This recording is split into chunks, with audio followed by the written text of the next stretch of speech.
Apologies for only arriving in. We had votes, etc. And thank you for being here. I just wanted to ask regarding start-up companies. One of the issues that we dealt with before, we were listening to the founder of Stripe, and they were saying that when they were younger that there was no supports whatsoever, and there was no investment, and then they had to go to the US, and now they employ, I think, 6,000 or 8,000. So I'm just wondering, how do we make sure that the next Collison brothers who are just finishing school are supported? Are the supports now there so that Stripe could have been started in Ireland? And thank you for your question, Senator. And it was one of the things I was really glad to read a few years ago, that the Collison brothers said that if they were starting in Ireland now, they did believe they could make a go of Stripe from Ireland and grow the company from here while continuing to raise funding internationally. We're in a very different environment now in Ireland in terms of our startup community, and that's why we have a target of 1,000 new startups in our 5-year strategy by 2030. And we're not just looking at the quantum of projects coming through the pipeline, we're looking at the quality of projects coming through the pipeline as well. So, for example, in terms of our entrepreneurs, we have a number of initiatives and activities to help them get started. And one of the examples that's widely used around the country is our New Frontiers programme, which we run out of the technological universities because it allows people to participate locally. And I think one of the things that we see is really important with young entrepreneurs coming together, it is that peer-to-peer learning, and that we are wrapping more experienced advice around them. And I know, for example, in terms of some of the start-up activities that we run now with our multinational companies, we would have programs with AWS and with Microsoft and so on, and they would provide services and supports as well to our startup companies. But it's done through a good structure, so that there's a framework around it, and companies can see the start, the middle, and the end, which is really important when there's so many things coming at them. Okay, thank you. You mentioned about regional employment growth, and I'm on the housing committee here. One thing they're always saying is the housing is urban centred, and in regional areas we need to work on that. But you've mentioned that the majority of new jobs are created outside Dublin. So I'm just wondering what safeguards are in place to make sure that that is kept and it doesn't drift back towards the urban areas. And I know it was a huge issue on our housing committee. So we would have a target, Senator, of 2/3 of our new jobs being created every year are in locations outside Dublin. And as my Dublin colleagues always tell me, Dublin is also a region. And so we have to focus on the Dublin jobs as well. I think in terms of, if I look at how we work in Enterprise Ireland, so first of all, we have a one-to-one relationship with our companies across all of the regions through an account manager called a client advisor. We have regional teams in our regional offices around Ireland who are very much focusing on the enterprise ecosystem and working with the partners and the stakeholders in the region, be that the universities, be it the local enterprise office, be it whatever clusters we may have set up in the region, or whatever sectoral networks may be operating in the region.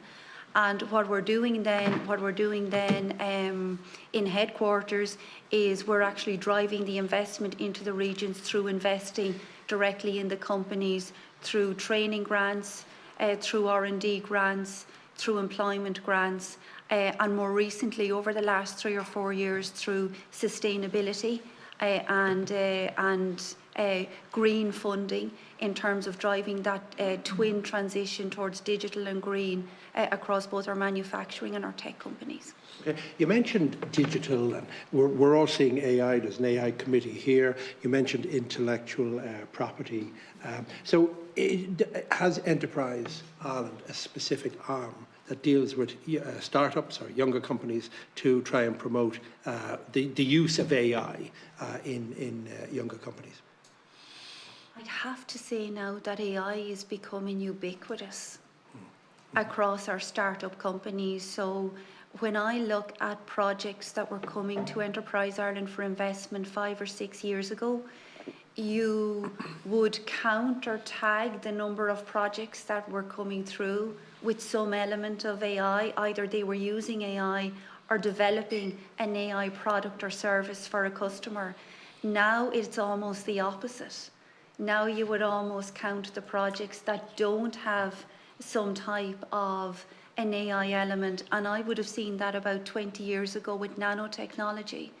I would have seen that nanotechnology was very much an out there kind of thing, and then over the course of 3, 4, 5 years, it became ubiquitous. It was in the pharmaceutical industry, it was in semiconductors and so on, and people just stopped talking about it and got on with it. So it's very much a positive?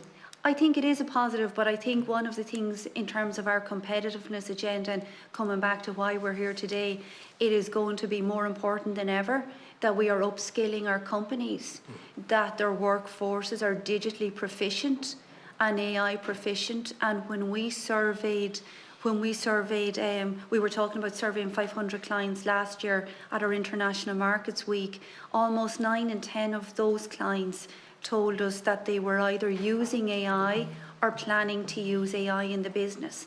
And our message to all of those companies now, and we'll be out with them on one-to-one strategic engagements, is the planning time is over. Now they need to start using it, and we need to make sure, like I say, between what we're doing directly in Enterprise Ireland, how we're working with our colleagues in Solus and SkillNet, that we are getting the upskilling we need across the workforce. Last question I have. I live in County Kildare, and we have the Intels, we have the Pfizers, we have the Procter & Gambles, and I'm always wary, what happens if Mr. Trump decides to do something different on Monday morning and we lose those key FDIs. So what can we do? What are the main barriers to stop Irish-owned firms scaling faster and becoming large global players? Because at the end of the day, they're the backbone of what we are. The others are there, but it could be temporarily. So the biggest lever, Senator, that we can use is our scaling lever, and that's 2 parts to that. One is scaling finance. And so one of the things now in Enterprise Ireland, and when I talked through our end of year results on Monday, one of the things I said that 2025 was really the year of scaling, where I have seen it coming through in Enterprise Ireland, that 49.5 million investment from Enterprise Ireland leveraged total funding of 440 million.